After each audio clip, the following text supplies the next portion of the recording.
Starts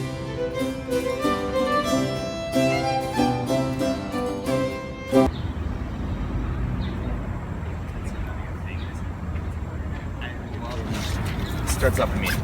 Yes, first petting scene. How's everybody doing today? Good. I'm Rob Sniffen. I'm the artistic director of Barefoot Shakespeare Company. I'm Courtney Moores. I'm the managing director of Barefoot Shakes. Our goal has always been to provide an accessible approach to Shakespeare. Our thought is that Shakespeare belongs to everyone, and we think that it's important that people are engaged not only as audience members, but as performers with the people that are in the room. So we've focused largely on outdoor performance.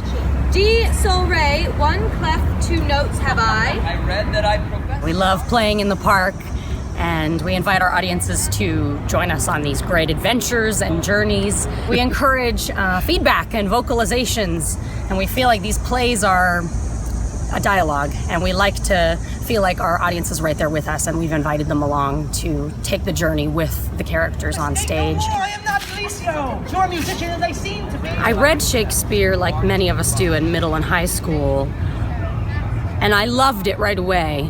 But it's difficult in school because you're hearing your peers often read the plays aloud. Your teacher says you're going to play this part and you'll play that part, and so you're hearing it through the voices and understanding or misunderstanding of other 8th graders. So I don't know that I right off the bat knew that I wanted to work in that medium as an actor. But as I got older and I started seeing Shakespeare done by professionals who understood the words and could bring them to life, I was hooked right in. And my first professional job as an actor was at Orlando Shakespeare Theater. I played Helena in A Midsummer Night's Dream, and I just had so much fun. And I love the comedies, and I love Shakespeare's comedies, and I've been hooked ever since. The pace is much better, but I lost a few consonants here and there, so just make sure you're hitting those. Yeah. That will help. And I think also I'm just going to layer onto that. My mother was an educator, and my father has worked in rescue services his whole life, fire rescue. And so he would often be away for a long time. And there was one night when I just wouldn't shut up. And my mother was trying to correct papers, and I was maybe 6 years old. And she just handed me a copy of Romeo and Juliet. She was like, read this and write a paper and tell me a synopsis of it and tell me what's going on. And by the end of the play, I was so stricken just with what had happened to these people, that I remember not being able to write the paper and just going to my mother, and I was like, why did they do it? Why did that happen? So I guess that was my first meaningful experience with Shakespeare, was the question of why and the question of how. Stand in as Tranio? Yeah, let's do that. Great. All right. Nicely That done, was guys. really great, guys. It's been important to Barefoot to approach these texts through our own unique lens. You know, we're not British. Shakespeare is not technically ours. He wasn't an American, and we don't sound like him. And we don't sound like the people who would have been doing these works all those years ago. So we're not concerned with that, and we try to not worry ourselves with that. We try to just approach the texts with our understanding of the world and through a very, very American lens. When you know these people, when you've seen these people, and when you see yourself on stage portrayed, even if it's somewhat of a grotesque, or somebody that's not necessarily the most sympathetic, or even if it is somebody that's very sympathetic and very approachable, then there's reality there and there's connection, and that's what allows for any sort of reaction or relationship to text, whether it's humor, whether it's sorrow, whether it's love, whether it's just mere enjoyment. Yeah, okay. Since we founded in 2012, Barefoot Shakes has performed almost exclusively outdoors and almost exclusively at Summit Rock and Central Park, which is incredible and has a lot of there's a lot of wonderful things about being outside in the park. It's beautiful. You feel like when your character is speaking to God or the universe, you have all of this to play with. when you're talking about nature, a lot of his plays summon up these ideas of what it is to be outside in the woods. You can use your surroundings. You're also fighting some things. So you're fighting helicopters overhead and you're fighting ambulances. And, even though we're in the park, New York City is just on the other side of the wall. So there's always those challenges that we're fighting against. But it sort of keeps you on your toes, right? You have to listen and respond as an actor. And I think we do a pretty good job of making it work. And I think the plays are amplified by being outside and the beauty of the words against the beauty of nature. It's a beautiful thing. I'm reminded of Madeleine L'Engle's A Wrinkle in Time. At the end of that book, the protagonist is, confronted with things, and she goes to her mentor and she's like, I can't do it anymore. I don't know what to do. And her mentor summons up the image and the idea of Shakespeare. And she says, do you know what a sonnet is?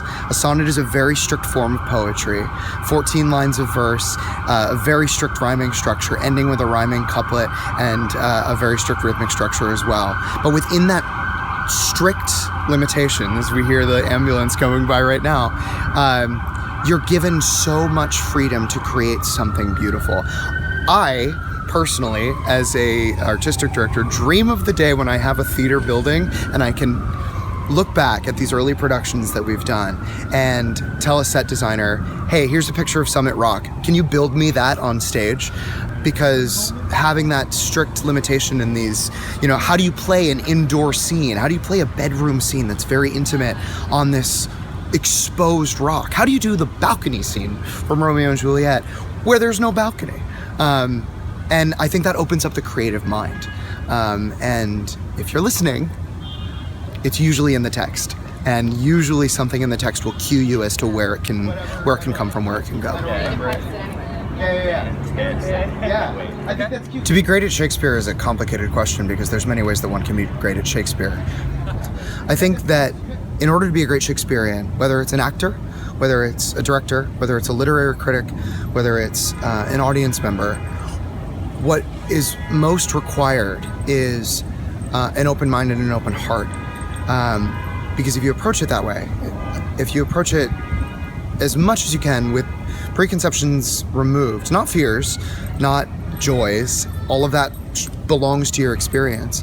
But if you approach it with an open mind and an open heart, then you're going to find something new about yourself and about the world.